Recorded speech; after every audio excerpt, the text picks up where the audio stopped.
Hey everybody, this is TJR and welcome to Part 2. If you haven't seen Part 1 yet, I recommend you check that out first. In Part 1, I discussed how not competitively pricing alongside a growing economy helped to devalue comic books as a medium and also began to contribute to 1. A lower readership, and 2. Lower profit margins for the retailers who were selling the product. Also, how the direct market, while initially saving the industry, also helped to further facilitate comic book readership as an insular and niche market that continued to grow smaller. So here we are in the present day where the superhero genre is one of the largest genres in the world, an insanely popular genre for movies and TV. And yet, the comic books that provide the source material for these films and TV shows is seeing a dwindling readership, largely on life support. So what could be done to change all of that? What could be done to bring the readership back up to the numbers it saw in the 1940s, only this time with a more blended audience of both kids and adults? But before we go further, if you like this type of content, please be sure to click a like, click subscribe, and be sure to click the notification icon so you can know when I release new videos. Also, if you want to take that extra step, you can go to the Patreon page. Patron supporters receive early access to selected videos and exclusive Patreon content. I thought for a while that digital comics might be the answer. Digital comics require no physical printing or distribution costs and could be distributed anywhere. And I felt and believed that publishers both could and should sell digital comics for less than physical comics. I thought this could create a larger gateway for new customers. And at the very least, I thought that lower digital prices would encourage existing fans to buy more titles per month, or that recovering fans like myself who had stopped buying a while ago might come back to being a regular weekly customer again. But it didn't. Digital comics were only marketed to existing fans, and the prices were the same for a physical book. This made no sense to me, and I think that it was a mistake for mainstream comic book publishers to do this. So what do I think is the one thing right now that could save the comic book medium in 2020? I think it's the same thing that is saving the music industry: streaming. But it has to be done right. Just making comics available for digital streaming is not going to increase the readership. I am currently subscribed to DC Universe. DC Universe is a streaming service. For $7.99 a month, I get access to the entire DC Comics digital library. I get access to an ungodly number of comic books published by DC Comics from the 1930s all the way to the present day, with new titles being added every week. Not to mention the original TV shows and back catalog of older movies and TV shows that are also included. I got this service primarily for the actual comic books, but I have really been enjoying the original programming and the older back catalog of programming as well. But unfortunately, it's pretty obvious that only existing comic book fans, longtime fans like myself, are signing up for this service. This service is not attracting any new fans. And as I've already established earlier, comic book fandom is a small, insular, niche audience that isn't really growing. No small wonder that the DC Universe streaming service is dying. I think the writing is on the wall. The service has already canceled their in-house DC Daily talk show series. DC Universe original shows like Doom Patrol are now also available on HBO Max. One of their newest DC Universe original shows, Stargirl, which I spoke about favorably on this channel, began as a DC Universe and CW Network collaboration, is now going to be a strictly CW Network show beginning with Season 2. Now you may remember that not long ago, I posted a video about the launch of HBO Max. In that video, I commented how, just like Disney Plus, which has its Marvel hub, that HBO Max has its DC hub.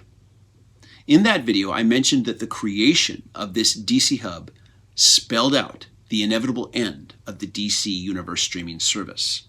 I said back then that I thought that in time, HBO Max would probably absorb all the DC Universe original TV shows and their back content library of older movies and other media and have it available on their DC hub instead. After all, why would you create a DC hub on your premier streaming service and then have a competing service that kept your premier streaming service from having said content. At the time of HBO Max's premiere, the amount of DC Media content on their hub was pretty anemic, especially when compared to the content on the DC Universe service. Since that time, and it hasn't been long, I've noticed that the number of DC animated movies on HBO Max has now doubled, and the number of these movies on the DC Universe app has been halved. Like I said, I think the writing's on the wall. So what about the comic books? It's the one thing that they keep adding to the DC Universe streaming service. Now, of course, DC, which is owned by AT&T, which owns Warner Brothers and HBO Max, could just allow this service to continue in a more anemic form as just a comic book streaming service. But once again, it wouldn't do anything to grow the readership of these comics. It would just simply appeal to long-term fans.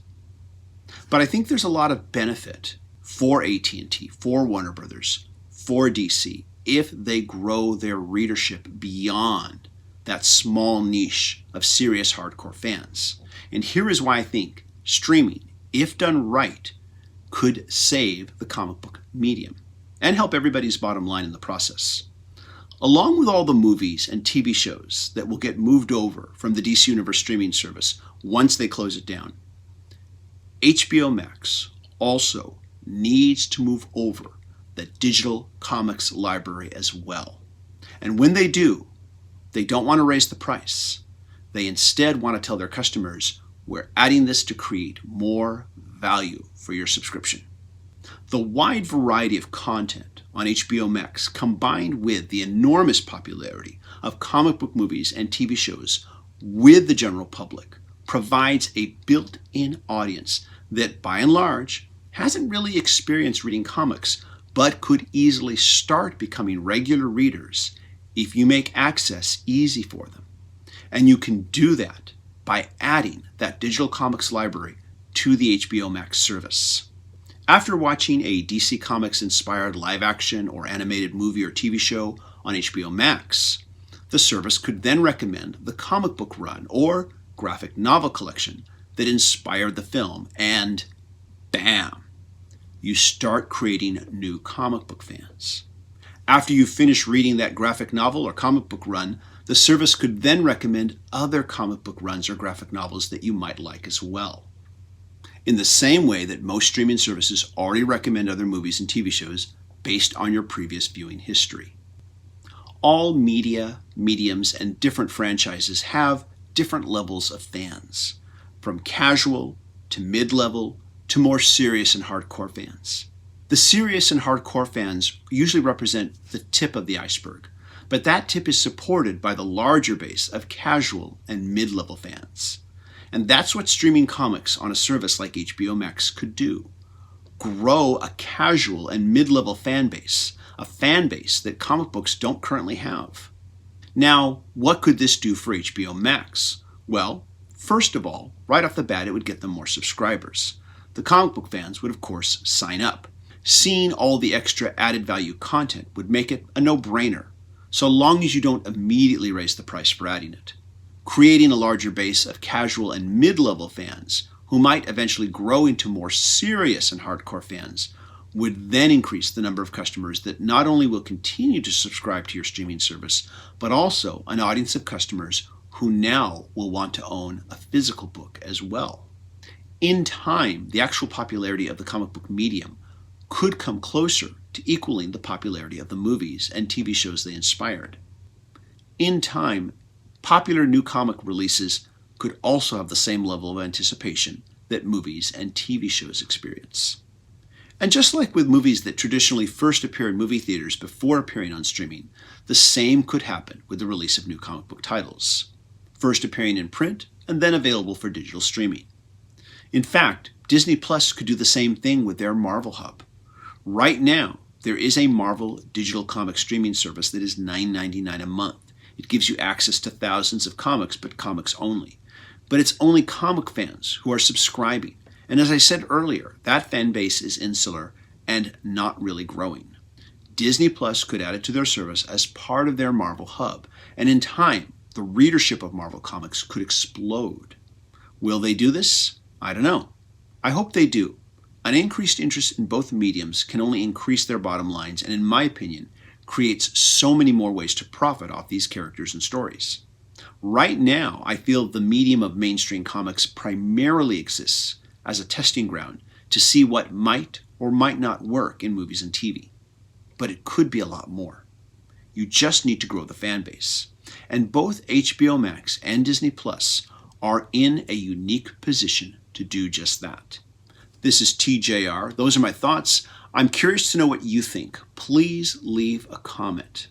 We recently just passed the 20,000 subscriber mark on this channel. Let's get up to 30. Please click the subscribe button and join me on this channel. Everybody take care. I hope you all stay safe and healthy. Bye-bye.